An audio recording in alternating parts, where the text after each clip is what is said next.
Price Lord. கர்த்தருடைய பரிசுத்த நாமத்துக்கு உண்டாவதாக. இந்த திங்கட்கிழமை காலையிலே உங்களை சந்திப்பதில் மிகுந்த சந்தோஷம். இந்த நாளுடைய ஆசீர்வாதத்துக்காக ஒரு வேத பகுதி வாசிப்போம். அது ஆகாய தீர்க்கதரிசன புஸ்தகம் 2ஆம் அதிகாரம் 19ஆம் வசனம். களஞ்சியத்தில் இன்னும் விதை தானியம் உண்டோ?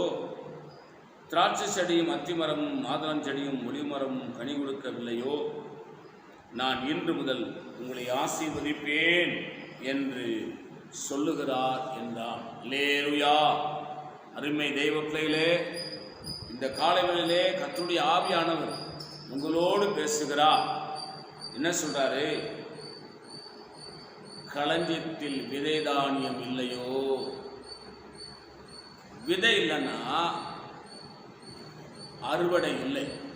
விதை இருந்தால்தான் நிலத்தில் போய் நாம் விதை விதைத்து அது பயிராகி அதை பிடுங்கி நட்டு திரளான நெற்பயிர்கள் கதிர்களை அறுத்து கொண்டு வந்து அடித்து களஞ்சியத்தில் நெல்லை சேர்ப்போம். விதையே இல்லைன்னா ஒன்றும் பண்ண முடியாது. அதே போலதான் விதைக்கிறதுக்கு நெல் இல்லை, விதைக்கிறதுக்கு தானியம் இல்லை. கவனிங்க, நம்முடைய பொருளாதாரத்தை பெருக்கிக் கொள்வதற்கு மூலதனம் இல்லை. ஏதாவது ஒரு தொழில் செய்து நம்மளை பிழைத்துக் கொள்வதற்கு மூலதனம் இல்லை. அதுதான் இன்னும் விதை தானியம் களஞ்சியத்தில் இல்லையோ? ரொம்ப அழகா சொல்றார். இந்த வசனம் சொல்லுது பாருங்க.